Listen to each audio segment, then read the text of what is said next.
일단 결론부터 말할게요. 항상 강의하듯이 이 파트의 결론은 합시다. 자, 제목이 뭐예요? 생물의 특성이죠. 봐봐. 생물의 정의가 아니라 생물의 특성이라는 거에 주목하세요. 생물이란 이런 거야 라고 정의하고 있지 않고, 대부분 과학은 정의가 나오죠. 비열의 정의는 이런 거야. 그죠? 뭐의 정의는 이래. 그죠? 근데 이거는 생물의 특성이라고 나와 있습니다. 정의라고 나오지 않고 특성이라고 나온 이유는 뭐냐면, 생물은 정의하기가 되게 어렵기 때문에 그래요. 생물은 이게 생물이야 라고 정의하기가 되게 어려워. 되게 예외적인 것들이 너무 많아서. 그래서 생물은 이런 특성들을 대부분 만족하고 있다면 생물이라고 하자. 그래서 특성들, 여러 개의 특성들을 나열을 쫙 해놓고 이 중에 대부분 다 맞아 들어간다. 그럼 생물이라고 하자라고 정의한 거. 정의라고. 특성을 공부하는 이유가 그거예요. 그래서 특성이라고 배우는 이유가 정의할 수 없기 때문에 여러 가지 특성들을 배운다는 거야. 예를 들어서 로봇 강아지가 있어요. 로봇 강아지는 생물인가요? 아니죠. 로봇 강아지한테 박수 딱딱 치면 왜 그래요? 이게 뭐냐면 자극에 대해서 반응을 합니다. 센서가 있어서 자극을 가하면 반응을 해요. 생물의 특성이 하나에 들어가죠. 그렇다고 생물인가요? 그렇진 않다는 거야. 대부분이 다 맞아 들어가야 생물이라고 이제 말할 수 있다는 겁니다. 쌤이 갑자기 막 이런 걸 던져요. 정말 받아봐. 못 받았어요. 생물이 아닌 거죠. 자, 자극에 대해서 전혀 반응하지 못하면 생물이라고 할 수. 미안해. 자극이 오면 대부분 반응을 합니다. 우리가 불을 갑자기 팍 끄면 우리 눈동자의 동공이 확대되죠. 이런 것도 자극에 대한 반응이야. 이런 것들을 하고 있으면은 생물인 겁니다. 자, 이게 자극에 대한 반응이고요. 세포로 구성되어 있어야 생물입니다. 세포로 구성되어 있지 않으면 생물이 아니에요. 그래서 로봇 강아지는 세포로 되어 있나요? 아니죠. 그래서 생물이 아닌 거야. 로봇 강아지가 왜 박수 치면 자극에 대한 반응도 하고, 그리고 뭐 별거 없네요. 물질 대사도 합니다. 배터리 소진하죠. 배터리 소진하는 게 이와 동화 작용으로 설명할 수 있거든요. 그래서 걔도 이것도 합니다. 이것도 하고 이것도 하지. 하지만 세포로 구성되어 있지 않고요. 항상성, 체온 유지 안 하죠? 이런 것도 안 하고. 그러므로 생물이라 볼 수 없다는 겁니다. 자, 특성들을 알고 있어야 생물인지 아닌지 우리가 파악할 수 있다라는 겁니다. 자, 그런 차원에서 이런 문제가 나옵니다. 바이러스는 생물인가요? 바이러스는 세포로 구성되어 있지가 않아요. 세포로 구성되어 있다는 건 뭘까를 이제 파고 들어가는 거야. 바이러스 왠지 조그마니까 세포인 것 같지 않아? 그지? 하지만 이 세포가 아니라는 거야. 그럼 뭘 갖다 세포라고 정의하지? 이게 궁금하면 됩니다. 뭐가 세포지? 어떻게 되겠어요? 세포인 거지? 궁금할 때 얘기해줄게요. 기억하라고. 세포막을 갖고 있어야 세포입니다. 세포막. 똑같아. 핵이 있냐 없냐. 원핵생물, 진핵생물 배울 건데 핵이 있냐 없냐 물어봤을 때도 핵막이 있으면 핵이 있는 거고 핵막이 없으면 핵이 없는 거야. 바이러스가 DNA가 있어요 없어요? 있어요. DNA가 있으니까 막 적응 진화해서 막 돌연변이 나오는 거잖아. 그럼 걔는 핵이 있는 거 없는 거야? 핵이 없어요. 왜? 핵막이 없으니까. 그냥 유전 물질만 가지고 있는 거예요. 자, 뭐가 있다 없다를 판단할 때 특히 세포막이나 핵막 이것이 세포이다, 핵이 있다 이런 걸 판단할 때 막을 경계로 많이 구분한다는 것도 미리 좀 얘기를 해줄게요. 자, 그래서 이런 특징들을 하나하나 만족을 하면 됩니다. 물질 대사는 간단히 말하면 동화 이화 작용을 물질 대사라고 해요. 물질을 가지고 큰 일을 하는 겁니다. 물질을 가지고 부셔. 이화 작용이죠. 물질을 막 합성을 해. 막 뭘 만들어. 이게 물질 대사야. 이걸 할 수 있으면 생물이라는 거예요. 항상성은 내 몸을 항상 똑같게 유지시켜주는 성질이 항상성이죠. 체온, 혈당량, 삼투압, 호르몬 농도, 그죠? 체액의 농도 이런 거 전부 다 똑같이 일정하게 맞춰 주어야 합니다. 그걸 하고 있으면은 생물인 거고 발생하고 생장한다. 발생은 수정란이었던 게 뽀각뽀각뽀각 세포분을 해가지고 사람의 모습을 갖춰가는 게 발생. 발생하고 나서는 점점 크죠. 크는 과정을 생장. 발생하고 생장하는 거. 생물의 특징입니다. 로봇 강아지는 그런 과정이 없었겠죠. 그죠? 생식하고 유전하면 생물입니다. 생식은 다음 자손을 남기는 것이라고 이건 정의가 되어 있어요. 다음 자손을 남기는 것이 생식이고, 생식. 날로 먹는 게 아니라, 이 정도는 알죠?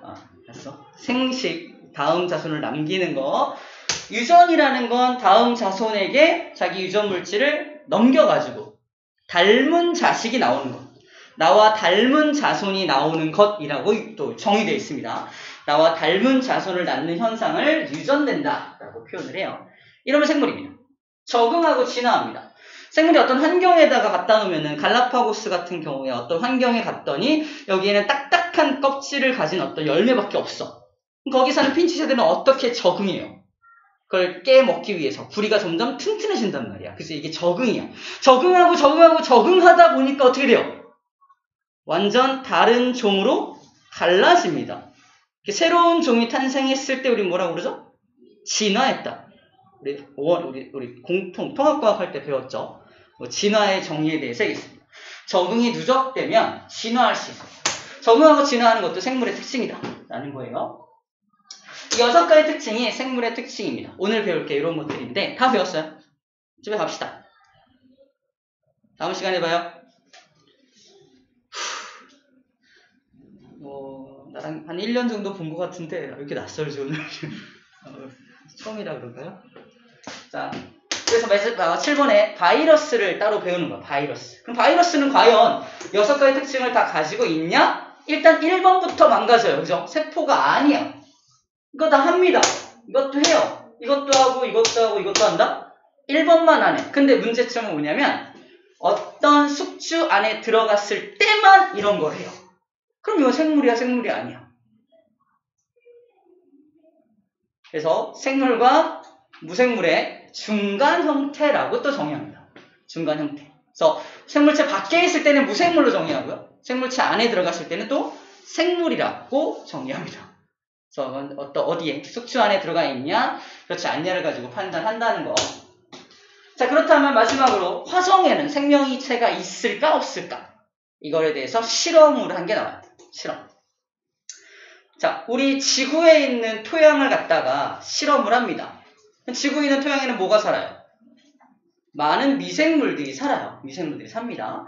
그 미생물들이 이제 진화론적으로 미생물들이 점점 이제 진화해갖고 점점 커다란 다세포 생물로 진화했다라는 관점에서 이 토양 속에 미생물들이 살고 있다면 그 화성에는 만약에 화성의 토양 속에 미생물이 있다면 그 화성에는 커다란 생물이 있을 가능성도 있다라는 겁니다. 그래서 과연 미생물이 사는지 안 사는지를 실험을 한 건데 미생물의 종류는 2가지. 하나는 광합성을 하는 것. 약간 식물성이죠. 2번째는 그냥 유기물을 먹어서 섭취해서 먹고 사는 것들. 우리 같은 어떤 종속 영양 생물들이죠. 자, 그런 것들이 있는지를 확인하는 실험을 합니다. 자, 그거까지 하면은 오늘 내용은 끝이 나게 될 것 같아요. 자, 하나하나 보도록 합시다. 세포. 개요를 먼저 얘기한 건 오늘 개요만 잘 들었어도 문제는 풀립니다.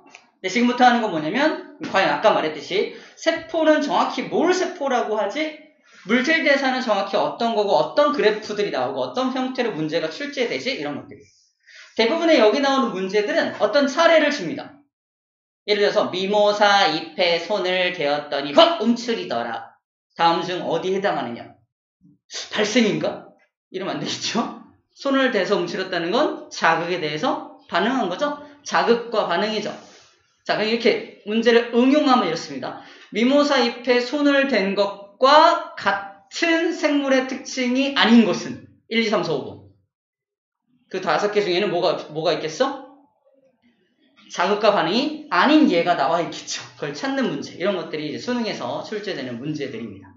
충분히 여기서는 어렵지 않게 출제가 되니까 오늘은 좀 가볍게 하면 될 것 같아요. 자, 해봅시다. 세포. 이런 영상을 이걸 찍어요.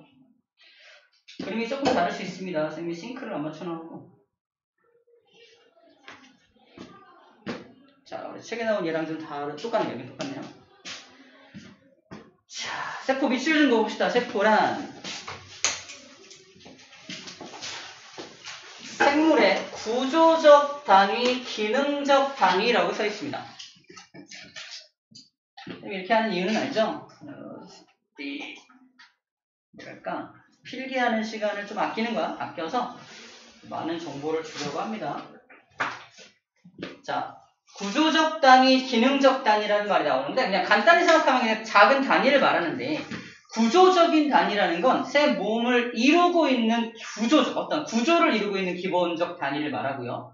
기능적 단위라는 말은 어떤 기능을 수행함에 있어서 하나의 단위를 말합니다. 예를 들어서 위 있죠, 위. 위라는 구조를 이루고 있는 것도 세포죠. 또 위라는 기능을 수행하는 거의 기본 단위도 세포라는 겁니다.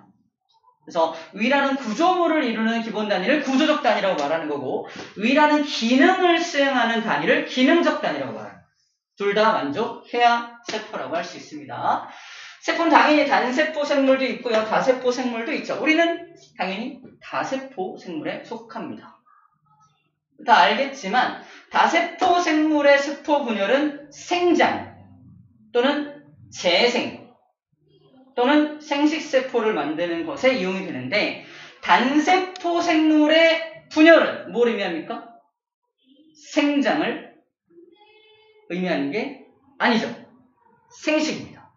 단세포 생물이 딱 분열되면 뭐가 돼요? 두 개의 개체가 되는 거거든. 다음 자손을 낳은 거예요. 다시 단세포 생물의 세포 분열은 뭐이기도 하다? 생식이기도 하다. 생식.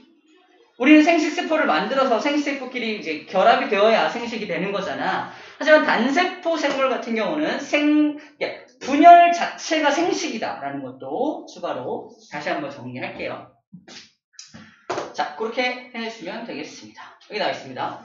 단세포 생물의 세포 분열은 뭐다? 곧 생식이다라는 말 나와 있죠? 생식입니다.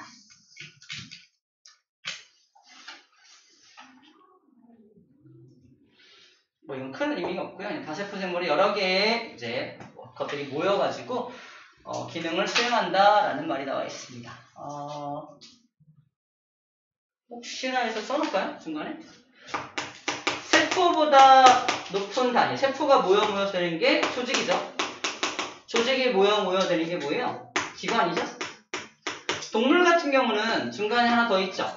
기관계라는 게 있고요. 그 다음에 개체가 됩니다.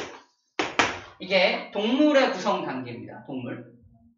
일단 이 동물만 나와 있으니까 이거만 일단 써놓을게요. 세포, 조직, 기관계, 개체. 그리고 되게 간단하게 설명할 수 있는 게 세포들의 모임이 조직이고요. 조직들의 모임이 기관이고요.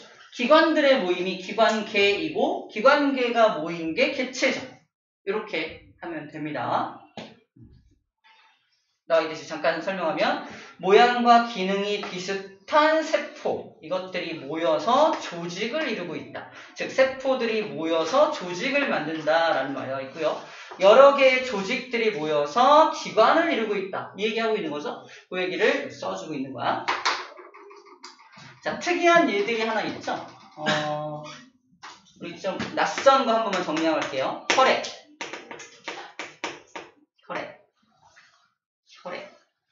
그리고 뉴런. 일단 혈액. 혈액은 다음 중에 어디 속합니까? 혈액. 피.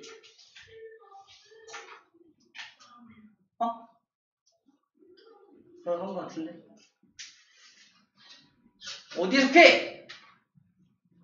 혈액이 세포인가요? 혈액은 조직입니다. 조직이야. 내가 다쳐서 피를 흘리고 있어. 뭘 흘리고 있는 거야? 조직을 흘리고 있는 거야. 조직을. 왜 조직이냐? 피 속에 적혈구, 백혈구, 그지? 세포들이 들어있잖아. 세포들이. 세포들의 모임입니다. 그래서 세포들의 모임이기 때문에 조직인 거야. 조직인 겁니다. 오케이? 자, 하나 여자. 뉴런은 당연히 세포고요. 그 다음에 혈관. 혈관은 뭐야? 혈관. 핏줄. 생각 안 해봤죠? 이런 거. 혈관. 혈관은 기관입니다. 기관이야. 모세혈관도 기관이야. 뭐 기관 그러면 막 입안은 장기 좀 나와야 기관으로 생각하잖아. 아니야. 모세혈관도 기관입니다. 왜냐면 기관이 뭐야? 조직의 모임이죠. 이거 혈관을 자세하게 뜯어보면은 거기 근육 조직이 있습니다. 동맥, 정맥 할 때 왜 막 늘어나기도 하고 막 그러잖아. 그리고 혈관도 뜯어주면 아프죠? 신경 조직도 있어요. 근육 조직, 신경 조직, 상피 조직 등등등 조직들의 모임입니다. 그래서 뭐야? 기관인 거야. 혈관 속에 혈액이라는 조직도 지나가기도 하죠. 그래서 기관에 속합니다. 자, 이런 것들이 약간 좀 낯선 개념이라서 잠깐 정리하고 가겠습니다. 자, 첫 번째 끝났고요. 두 번째 물질대사로 갈게요. 물질대사. 자, 물질대사는 어디 보자. 볼까요? 그냥 몸속에서 일어나는 화학 반응을 물질대사라고 하는데 물질대사는 동화작용과 이화작용이 있다라고 정리하면 됩니다. 동화작용과 이화작용이 있다라고 정리해주면 돼요. 암기법이라기보다 이게 말에 들어있는데 이 말 속에 들어있어. 이 동자가 같을 동자입니다. 같을 동자고요. 이자가 다를 이자야. 화자는 될 화자입니다. 동화는 뭐냐? 와, 같게 되었다 이 뜻이야. 뭐가? 갑자기 같게 되었어. 와, 봐봐. 음식을 먹었습니다. 음식을 먹어가지고 고기라고 고기. 어떤 고기를 먹었어. 막 분해시키지. 소화를 시켜가지고 아미노산으로 막 분해를 해요. 그죠? 이 아미노산은 내 거니 내 거가 아니? 내 거가 아닌 거야. 아직은 내 거가 아닌 거야. 남의 걸 먹어서 분해시킨 거잖아. 그래서 내 거가 아닌 어떤 물질들을 이렇게 뜯어내고 있죠. 이게 이화입니다. 다르게 만드는 거. 이별시키는 거. 이별시킨다고 생각해. 이화란 뭐다? 이별시키는 거. 두둑 뜯어내가지고 이별시키는 겁니다. 근데 이걸 다시 나한테 딱 맞는, 나한테 필요한 어떤 물질을 후루룩 만들어냈어. 이건 누구 거야? 내 거지. 나와 같은 물질이 된 거예요. 동화시킨 겁니다. 나와 동화된 거야. 그래서 어떤 물질을 만드는 게 동화, 그리고 분해시키는 게 이화라고 개념을 잡아주어야 합니다. 알겠죠? 그래서 부시는 거, 분해하는 거, 합성하는 거가 키워드가 되겠죠. 대표적인 예 하나씩 기억합시다. 동화작용의 대표적인 예가 광합성입니다. 우리가 할 수 있는 건 아니지만 광합성, 또는 우리가 할 수 있는 건 단백질 합성입니다. 단백질 합성. 써있죠? 써있네요. 쏘리. 써있네요. 여기 써있어요. 광합성과 단백질 합성을 기억하고 우리가 단백질, 나한테 필요한 어떤 단백질을 만들어내는 것이 동화작용입니다. 그러면 단백질 합성할 때는 잘 모르겠는데 광합성은 확실해. 빛을 이용해서 합성하는 거지. 에너지가 들어가야 돼, 나와야 돼? 들어가야 돼. 그래서 동화작용이 에너지를 흡수하는 흡열 반응입니다. 동화작용이 흡열 반응인가 발열 반응인가 기억이 안 나. 광합성을 떠올리라고. 광합성. 빛을 이용해서 뭔가 합성해내는 거잖아. 당연히 빛이 에너지가 들어가야 되네. 흡열 반응. 에너지를 흡수해야 되는 거죠. 그럼 반대로 이화작용은 반대가 되겠네. 반대가 되겠죠? 반대에서 에너지를 다시 방출하게 되겠죠. 발열 반응하게 됩니다. 그러니까 뭔가 분해하는 과정, 소화를 시키거나 세포불안 등 뭔가 분해하는 과정에서는 우리가 잘 모르겠지만 발열 반응, 열이 방출된다라는 겁니다. 소화시킬 때 열 방출되는 게 느껴져요? 잘 모르겠잖아. 그지? 하지만 광합성의 반대가 되는 개념이기 때문에 열을 방출하겠네라고 이렇게 이해를 해주면 될 것 같습니다. 어떻게 하는지 알겠죠?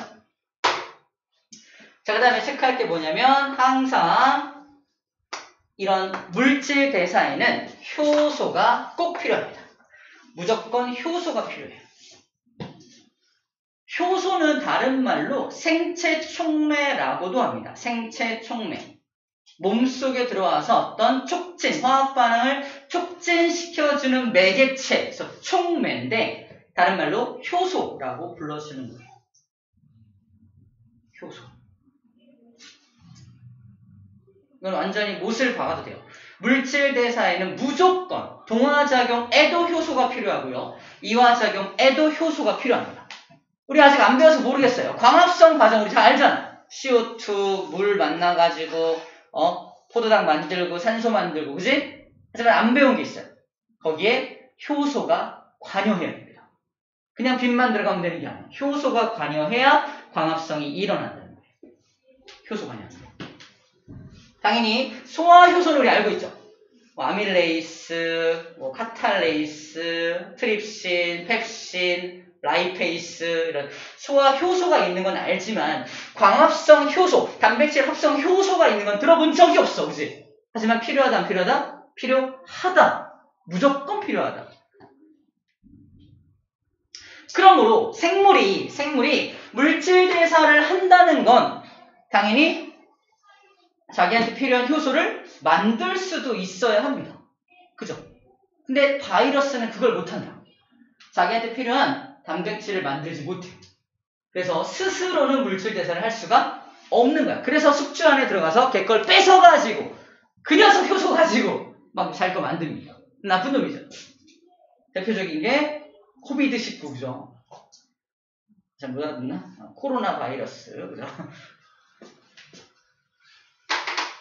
자, 이렇게 정리하면 될 것 같고요. 그림으로 좀 보면 이렇게 보여집니다. 봐봐. 그림으로 보면 이렇게 나옵니다. 당연한 얘기인데 동화라는 건 간단한 물질을 복잡한 물질을 만드는 거. 이산화탄소 물을 뭉쳐가지고 포도당 만드는 거잖아. 이런 게 동화작용이고 그때 에너지가 들어가야 하는 거고요. 반대로 이걸 부셔내면 뜯어내면서 소화시켜버리면은 이화작용이 일어나게 되는 거죠. 그래서 물질 대사를 다른 말로 이렇게도 불러줍니다. 나와있나? 안 나와있네요. 써놓을게요. 물질 대사 위에다가 에너지 대사라고 쓰세요. 에너지의 출입이 있어야지만 일어나는 일이기 때문에 에너지 대사라고도 부릅니다. 생물들이 에너지 대사를 해야지 그럼 무슨 대사인가요? 이러면 안 돼요. 같은 말입니다. 물질 대사와 같은 말로 에너지 대사라고도 표현이 됩니다.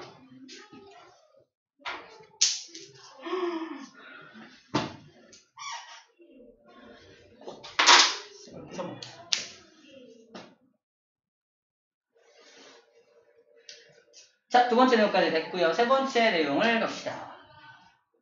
너무 간단한 건데 1번 끝났고요.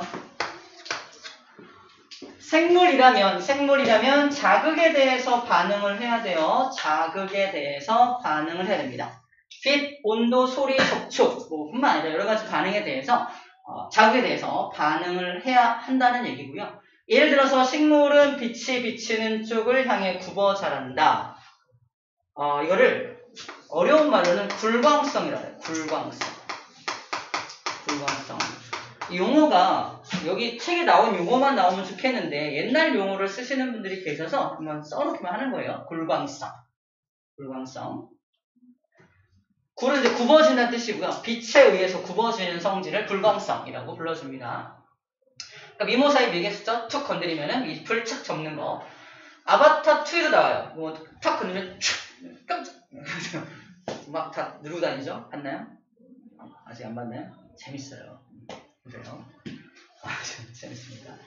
자, 박쥐는 빛을 피해 어두운 곳으로 이동한다. 자, 빛이라는 자극이 온 거. 자, 빛이라는 자극이 온 거고요. 그 다음에 물체가 닿으면 손이라는 자극이 온 거고요. 이거 빛이죠. 그 다음에 이거 밝은 곳, 빛입니다. 빛이라는 자극이 온 거예요. 자, 이런 자극들을 통해서 이제 어떤 행동이 나왔을 때 자극에 대해서 반응했다라고 표현을 하게 됩니다.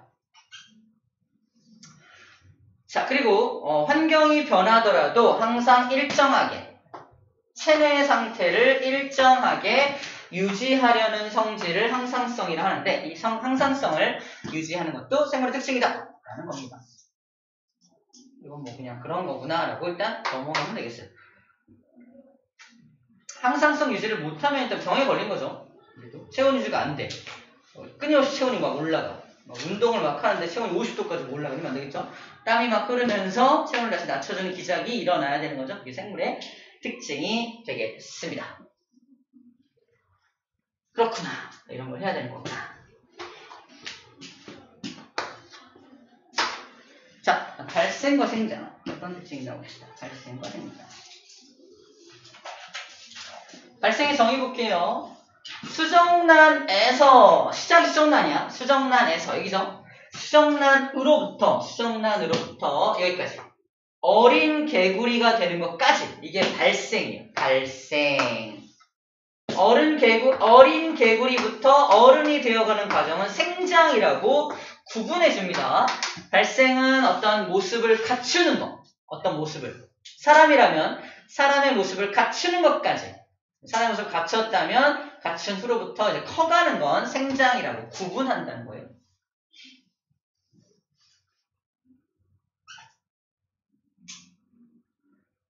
그리고 이거는 1학년 때도 잠깐 했던 건데 생장을 할 때는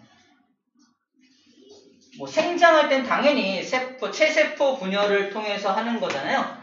우리가 몸이 커간다는 것은 세포의 수를 늘리는 거죠.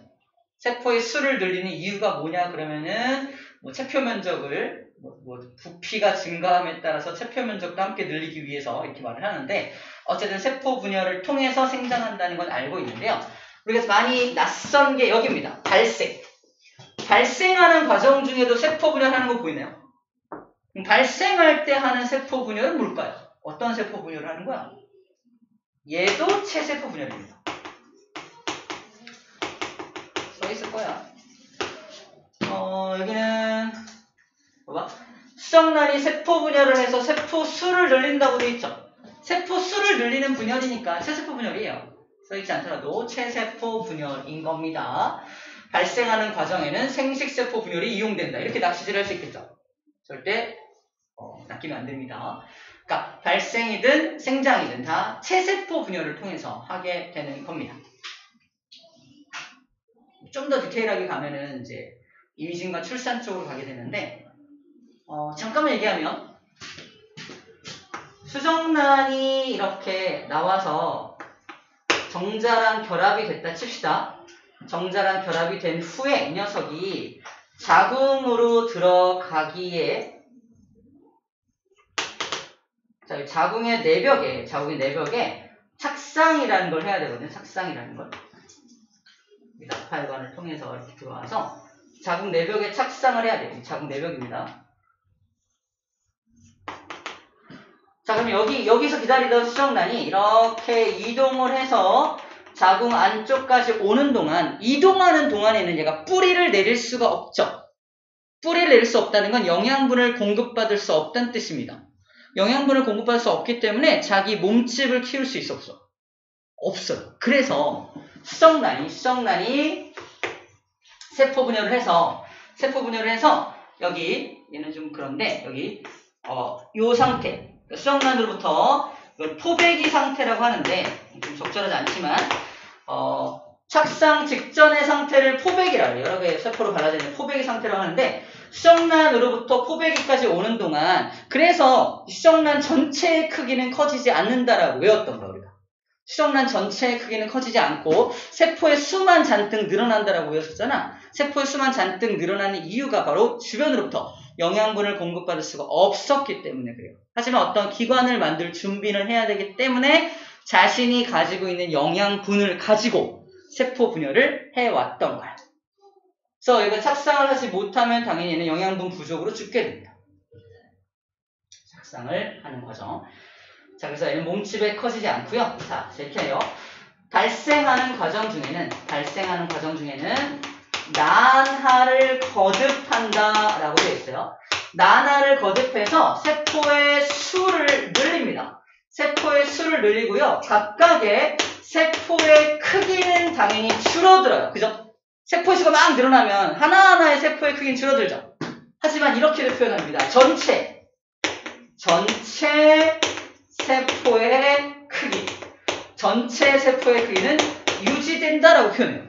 전체 세포의 크기는 유지된다. 그러니까 전체 크기를 말하는 거야. 전체 이 크기는 전체 요 크기가 변함이 없는 걸 의미합니다. 전체 크기 변함이 없는 것을 저렇게 표현해요. 만약에 이 나날 쪽에서 조금 더 디테일하게 물어본다면 이런 것들 물어볼 수 있다라는 거예요. 나날을 거듭한다. 하지만 세포수가 늘어난다. 하지만 세포의 크기는 하나하나의 크기는 점점 줄어들겠지만 전체적인 수정란의 크기처럼 전체적인 세포의 크기는 유지가 된다. 라는 것까지 해주면 문제가 없게 돼요. 자, 우리 생장 얘기가 나왔으니까 이제 이과 충다운 얘기를 해볼게요. 제가 1학년 때 잠깐 얘기했었는데 결론부터 말할게요. 생장과 성장은 다른 겁니다. 구분해줘야 돼. 생장은 생물이 크는 걸 생장이라고 하고요. 무생물이 크는 걸 성장이라고 해요. 고드름이 막 자라. 고드름이 15cm 이상 되면 요즘에 신고하라며. 그죠? 고드름이 신고하래. 떨어지면 사람 죽을 수 있으니까. 119에 신고해야 됩니다. 15cm 이상의 고드름 발견했다. 119 전화하면 된대요. 호상을 하는지 모르겠습니다. 어쨌거나 고드름이 점점 자라고 있어. 이건 생장한다고 말하면 이과생들에게는 놀림을 받습니다. 아, 무슨 생장이야? 바보냐? 성장이지. 이런다. 누가 놀림 받아야 할지 모르겠지만 어쨌거나 이과 충들은 그걸 구분한다는 거예요. 알겠죠? 그래서 성장이란 무생물이 자라는 거. 그래서 책에 나와 있는 석순이 자라거나 종류석이 자라서 석주가 되고 이런 거 있죠. 이렇게 무생물들이 자라나는 것들은 이제 성장이라고 구분하고요. 생장으로 구분합니다. 생장 호르몬이 맞아요? 성장 호르몬이 맞아요? 생장 호르몬이 원래 맞는 말이죠. 그죠? 사회적으로는 성장, 생장 구분하지 않고 쓰지만 이제 우리가 생명과학을 배운 충들이라면 벌레, 충들이라면 생장 호르몬이죠. 라고 따질 수 있어요. 아무튼 그래요. 그런 게 있다라는 거예요. 알겠죠? 이걸 시험에 내기도 하니까 공부를 하는 겁니다. 생장과 성장도 구분할 수 있니? 문제는 그들이 내니까. 그죠? 충들이 내니까. 자, 그 다음 내용입니다. 여기까지가 발생과 생장에 대한 내용이고요. 자, 생식과 유전. 생식의 정의 위치를 볼게요. 조금 합쳐져 있긴 한데 종족을 유지한다라는 표현하고 자손을 만든다까지 종족을 유지하기 위해서 자손을 만드는 것을 생식이라고 하는 게 맞습니다. 닮음이란 뜻은 사실 유전인데 형질이 자손에게 전해지기 때문에 닮게 되는 거잖아요. 닮는다는 여기에 들어가면 더 어울릴 것 같아요. 유전 때문에 닮는 거고요. 생식은 그냥 자손만 남기면 됩니다. 생식이라고 표현을 해요. 생식 방법이 두 종류가 있죠. 생식 방법이 두 종류가 있습니다. 여기 집신벌레가 생식하는 방법과 어미, 곰이 생식하는 방법이 좀 다르죠. 크게 말하면 집신벌레는 분열법이라는 방법으로 이제 자손을 남기게 되고요. 어미곰은 아빠곰과 함께 이거를 유성생식이라고 하죠. 유성생식이라는 방법으로 자손을 남기게 됩니다. 분열법은 무성생식이라고 하는 방법의 일부분입니다. 일부분이에요. 유성생식은 딱 하나죠. 남녀 또는 암수의 생식세포가 만나서 자손을 만드는 거라면 무성생식은 성 없이 특별한 성별 없이 만들어내는 건데 대표적인 게 분열법이야. 분열법을 다른 말로 이분법이라고도 합니다. 이분법. 둘로 분열된다는 뜻이에요. 분열법은 다른 말로 이분법이라고도 불러줍니다. 그럼 무성생식은 이거 말고 또 뭐가 있습니까? 했을 때 오른쪽에 좀 나와 있는 것 같아요. 나와 있니? 나와있죠? 분열법은 이 무성생식 방법은 분열법 말고도 출합법, 영양생식 같은 것들이 있대요. 출합법은 뭐냐면 내보낸다. 아이를 내보내는 방법이에요. 출산하는 게 아니라 쌤이 갑자기 옆구리에서 뭘 뜯어내서 툭 떨어뜨려. 걔가 아이로 자라나요. 이런 게 출합법이야. 그러니까 우리가 엄마가 아이를 낳는 그런 과정을 생각하면 안 돼. 그냥 자기 몸의 일부를 뜯어내서 또는 이렇게 뭔가 뿜어서 나와서 갑자기 나와 이게. 이게 우리 식물에서는 이제 그러니까 좀 이렇게 고등한 것들에서는 보기가 어려운데 대표적인 뭐가 있더라? 효모 같은 게 그래요. 효모랑 안 친하잖아. 우리 효모가 무슨 부르잖아. 근데 효모가 자기 몸과 똑같은 조그만 이만한 효모가 있으면은 자기랑 닮은 미니미 효모를 만들어서 이렇게 툭 떨어뜨려요. 그렇게 분열합니다. 이렇게 자손을 만들어내요. 그런 방법을 출합법이라고 해요. 좀 되게 인상 쓰는 사람도 있는데 좀 좋은 거로 상상하세요. 되게 예쁜 이제 아기 곰이 옆구리에서 나온다. 이런. 아무튼 그렇고요. 출합법은 그런 거고요. 영양생식은 영양기관의 일부를 꽂으면 그게 하나의 개체가 돼요. 예를 들어서 영양기관이라는 게 뭐냐면 영양물질이 들어있는 기관을 말합니다. 예를 들어서 나무가 있는데 가지마다 영양물질이 들어있죠. 그래서 가지 하나를 쭉 잘라서 땅에다 푹 꽂으면 하나의 나무가 돼요. 뿌리 또 나오고 또 막 줄기 나오고 또 잎도 나오고 이런 게 영양생식 방법이에요. 영양생식.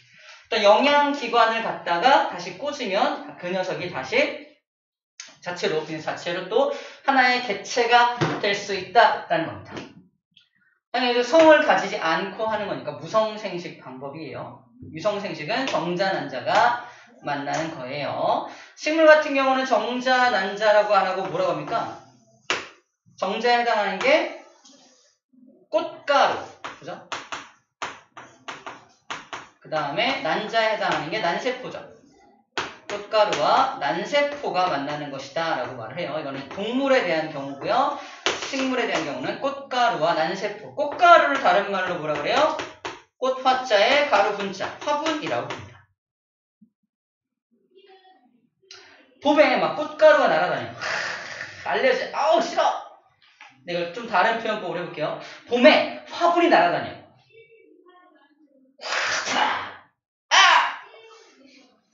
자, 같은 말이란 뜻이에요. 화분. 그 화분이 아닌 거예요. 그래서 화분은 꽃가루를 말합니다.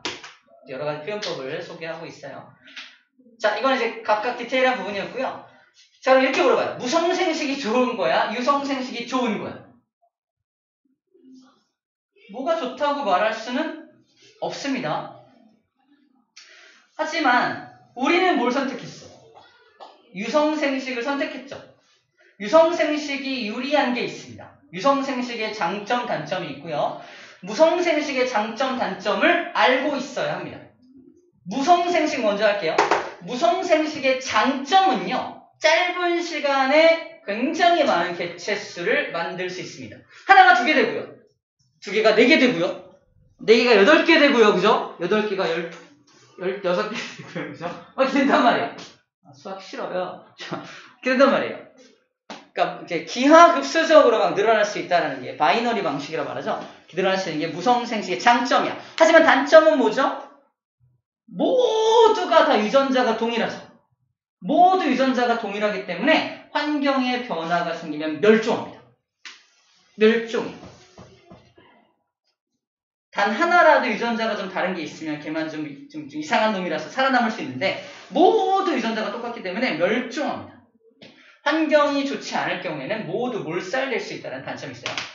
유성생식은 느려요. 단점부터 얘기할게. 느립니다. 얘에 비해서 훨씬 느리죠. 훨씬 느리고 더뎌. 하지만 장점이 확실합니다. 뭐죠? 유전자 조합이 굉장히 다양한 조합이 만들어질 수가 있기 때문에 환경 변화가 생기더라도 생명력이 강합니다. 살아남는 자손이 있어서 다음 자손을 이어가기에 훨씬 더 유리하다라는 겁니다. 오랫동안 살아가야 되는 생물의 입장이라면 무성생식보다는 유성생식을 선택하는 게 맞게 되겠죠. 그래서 우리도 유성생식을 선택하고 있다라는 겁니다. 아시겠죠? 아구 졸려. 생식 이죠? 다 됐네요. 희망을 좀 줘요. 바이러스. 우리 하나만 더 하고 잠깐 쉴게요. 하나만 더. 하나는 적응과 진화입니다. 적응과 진화. 적응과 진화. 적응의 정의부터 볼게요. 적응이란 자, 어떤 환경을 만나면 환경에 적합하게 하기 위해서 몸의 형태를 바꾸거나 몸의 기능을 바꾸거나 생활 습성 같은 걸 바꾸는 걸 적응한다 그래요. 그러니까 우리도 어떤 새로운 학교에 갔어. 적응해야 되는 거잖아. 그것도 일종의 적응이라고, 사회적 적응이라고 할 수가 있습니다. 왜? 생활 습성을 바꿨으니까. 몸의 형태를 바꾼 건 아니잖아. 그지? 생활 습성을 바꿨으니까 적응한다고 할 수 있어요. 하지만 우리가 진화를 하긴 좀 어렵죠. 진화는 뭐냐? 봐봐. 오랜 시간 키워드입니다. 오랜 시간에 걸쳐서 적응하면 유전적 구성이 아예 변해요. 유전적 구성이 아예 변해서 체크. 중요한 키워드. 새로운 종이 나타나는 게 진화입니다. 새로운 종이 나와.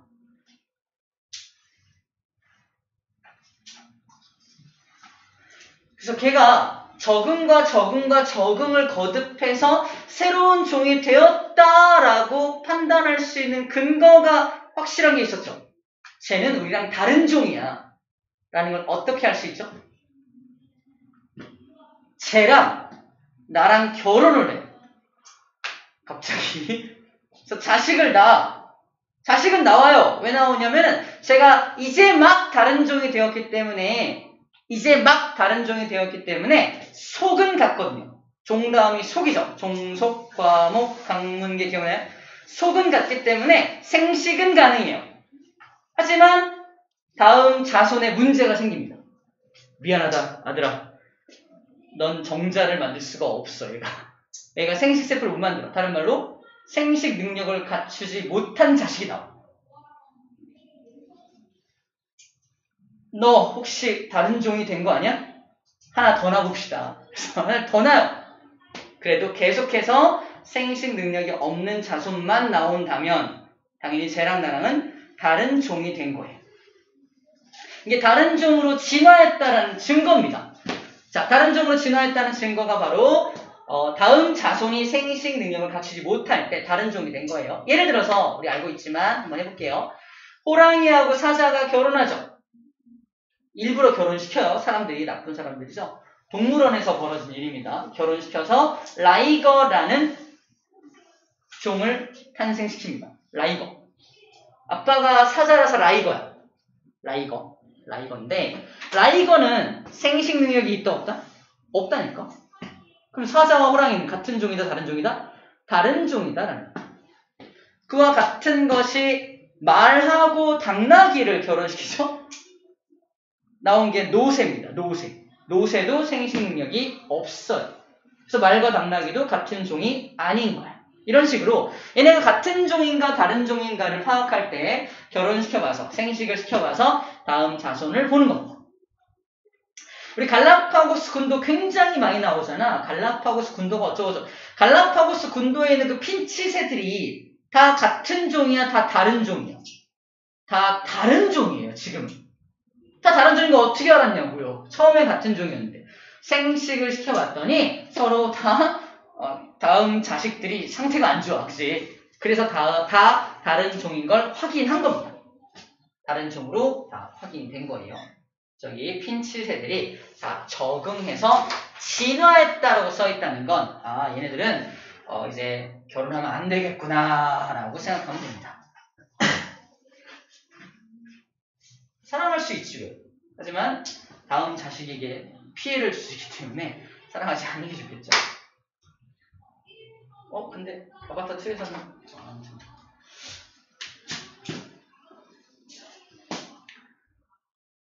자, 이거 나옵니다. 가랑잎벌레라고 하는 얘가 나오고요. 몸의 형태가 주변의 잎과 비슷하게 변해서 자기 보호 기능, 자기를 몸을 보호하기 위해서 완전 나뭇잎처럼 자기 몸이 변한 거죠.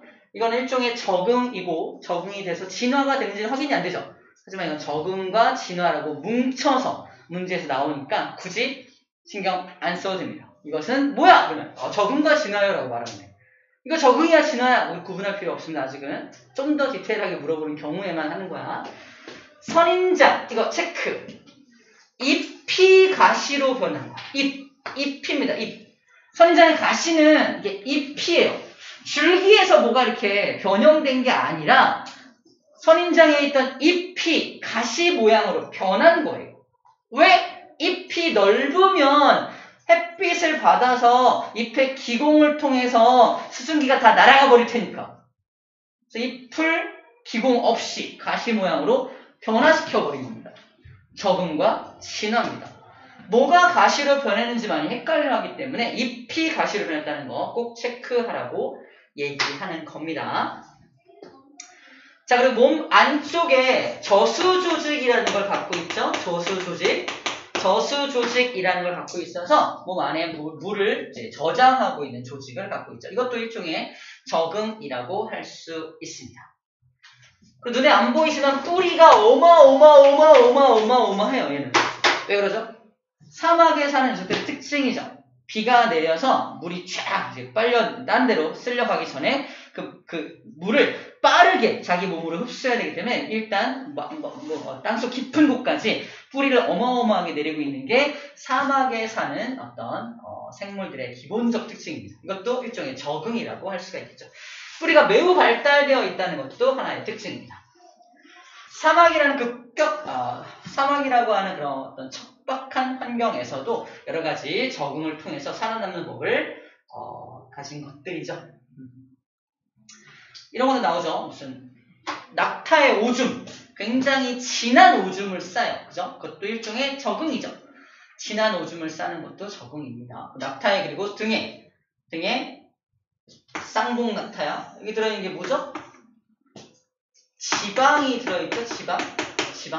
그래서 지방을 필요할 때, 지방이 C하고 H하고 O에 있는 거 알죠?